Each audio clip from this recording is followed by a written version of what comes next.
Okay, let's start with a moment of universal honesty. Who hasn't felt that grinding, just agonizing frustration of modern dating? Oh, absolutely. It's a shared You're experience. putting in all the work, you're on the apps, you're scheduling the dates, you're following every single piece of advice, And still ending up ghosted. ghosted or Yes, yeah. or stuck in that endless talking stage that goes nowhere. It's so exhausting. Mm-hmm. And it leads to that really miserable internal question, doesn't it?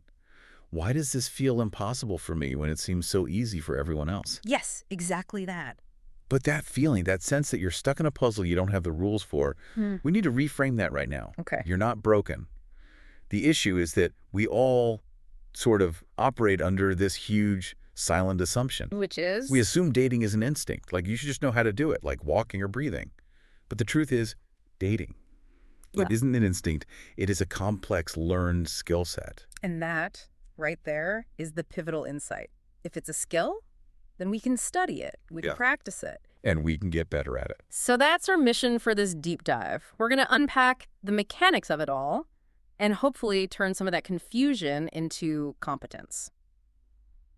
We're looking at 6 essential skills that let you approach dating with more clarity and confidence. Let's do it. So starting with skill number 1, Yeah. the early warning system, which is basically the ability to spot flags long before they, do any real damage. Right. And heartbreak, it almost always happens because we just fail to pay attention in those first few weeks. Mm-hmm. That initial rush of attraction, the chemistry, it's so powerful and it just hides a lot of trouble. The red flags are disguised as like cute quirks. They really are. Or they're just hidden behind a lot of charm. You said it perfectly. Chemistry provides the spark, but these subtle, everyday behaviors, they're the true predictors. Are you lighting a candle or setting the whole house on fire? That's the question. And the really dangerous red flags, they're not the big dramatic declarations. They're these small, consistent lapses in character. Like, did they show up late without even acknowledging it? Yeah. Oh, that's a big one. No apology, no text, just entitlement. Exactly. Or did they completely dominate the conversation and never, not once, ask you a follow-up question? I've seen that so many times. But, sometimes, especially if you're already a bit anxious, you might think, oh, maybe they're just nervous. That's a great point, because jitters are real. But a lack of character is not the same thing. So how do you tell the difference? Look for the acknowledgement. If they're talking a lot, do they ever pause and say, oh, wow, sorry, I'm rambling, and then actually pivot the conversation to you? The flag isn't talking about yourself. The flag is the lack of reciprocal curiosity. Okay, that makes sense. What about how they treat other people, like being rude to a server or making a really mean joke about their ex? Flashing, neon, signs. How someone treats people they don't need to impress reveals everything about their foundational decency. Hmm. But we also have to look for the good stuff, the green flags. Of course. Are they listening thoughtfully? Do they remember some small detail you mentioned earlier? Do they respect a boundary you set? Those are the positive markers. So once we get a green light, we move to skill number 2, which I think is maybe the most underrated superpower in all of this. Emotional regulation. It really is. I mean, picture this scenario. We've all been there. You send a text, and then nothing. 3 hours go by. Oh, the spiral. The spiral. You are already halfway down the they don't like me rabbit hole, replaying everything you said. And that panic is so damaging because you either just shut down completely or you start overcompensating. Precisely. That spiral is your anxiety hijacking your dating life. Emotional regulation is the skill of staying grounded in yourself before you even try to connect with someone else. And there's actual research on this, right? In relationships. Oh, tons. Studies consistently show people who can regulate their emotions have way more satisfying, stable relationships.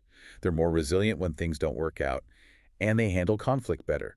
They're less likely to ghost or lash out. So how do we train ourselves? How do you stop that spiral when it's happening? You have to interrupt the fear response. I recommend a simple 3-step pause. The moment you feel that anxiety tighten your chest, first, you just pause. Literally just stop. Just stop. Yeah. Second, you name the emotion. You actually say to yourself, I am feeling anxious because I'm afraid this person is losing interest. You're externalizing it. Exactly. And third, the most important step, you reframe it. Remind yourself, their interest or lack of it doesn't define my worth. It's just a data point about compatibility. That keeps you tethered to reality. And that clarity, that ability to stay grounded, it flows right into skill number 3, the art of conversation. Absolutely. Because if your anxiety isn't running the show, your communication is just, it's so much better. Too many dates stall out in that boring small talk zone. A job interview, what do you do for work? It's the worst. It reveals nothing meaningful. The heart of real connection is this balance of curiosity, a little bit of vulnerability, and genuine active listening. So instead of the resume questions, what should we be asking? Try questions that open a door to a story. Instead of what do you do? Maybe try what's something you've been genuinely excited about lately? Ooh, what's that? Or instead of what are your hobbies? Maybe what's a hidden talent you have that wouldn't be on your resume? Questions like that invite them to share their life, not just facts about their life. It makes them feel seen. It gives them permission to be more than their job title. Exactly. But the real key here is listening. I mean, truly listening, not just planning your next clever line while they're talking. That genuine interest is so much more attractive than the smoothest rehearsed answer you could ever give. Okay, but then we have to talk about the inevitable part of this, rejection. It's probably the #1 reason people just burn out and quit. It is. The pain is very real. Our brains register it almost like physical pain. So skill number 4, rejection resilience. How do we build it? Here's the crucial insight that can change everything. Rejection is almost always about compatibility, not your attractiveness or your worth. I get that in theory, but when it happens, it feels so personal. How do we stop from internalizing that pain? That's the core challenge. We internalize it because our brain's narrative is, if I were better, they would have said yes. Yeah. But the thriver mindset, it requires a shift. People who thrive in dating aren't the ones who never get turned down. They're the ones who know how to bounce back. So how do we bounce back faster? You have to see rejection as a sorting mechanism. It's not a failure. It's just a data point. Instead of I'm unlovable, the thought has to become, okay, we weren't a fit, and that's actually good information. Every no gets you closer to the right. Yes. Or at least leaves you with a good story. Resilience isn't about not feeling the pain. It's about the speed at which you recover and move forward. That recovery requires a lot of internal strength, which leads us perfectly into skill 5. Radical authenticity. I mean, there is nothing more draining than pretending to be someone you're not. It's pure exhaustion. And the research backs this up. Authenticity consistently predicts stronger, healthier relationships. It's the one magnet you just can't fake. Because we all crave genuine connection over some manufactured perfection. Okay, but let's define radical authenticity, because it's not that arrogant, take me or leave me attitude, is it? Yeah, at all. That's just being a jerk. Radical authenticity is about letting your actual quirks, your real passions, your honest communication style, letting all of that act as a filter. A filter. Yeah, it pulls the people who genuinely get you in. And it automatically, effortlessly pushes the people who wouldn't have been happy with the real you out. It saves you so much time. So much time and energy. It shows up in those little moments you're tempted to shrink yourself. Yeah. Like hiding a nerdy hobby you have or muting your laugh because you think it's too loud. Let the quirks stand. Let them stand. The right person will lean in. They'll be curious. And if they lean away, your filter just did its job perfectly.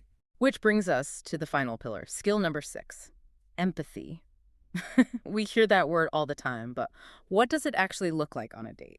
At its core, most people aren't looking for a perfect partner. They're looking to feel seen. Seen and understood. Exactly. Empathy in dating is just asking and listening in a way that shows you genuinely care about understanding their world, not just waiting for your turn to talk. So it's about signaling that you're really receiving their message. Precisely. And there's a really simple tool for this. I call it the reflection technique. Okay, tell us about that. It's subtle, but so powerful. When your date shares something, you just briefly reflect back the core emotion or meaning to show you get it. So if they're talking about their crazy job, you might say, so cooking is really how you decompress after a long week. Ah, okay. That small act just communicates, I don't just hear you, I get you.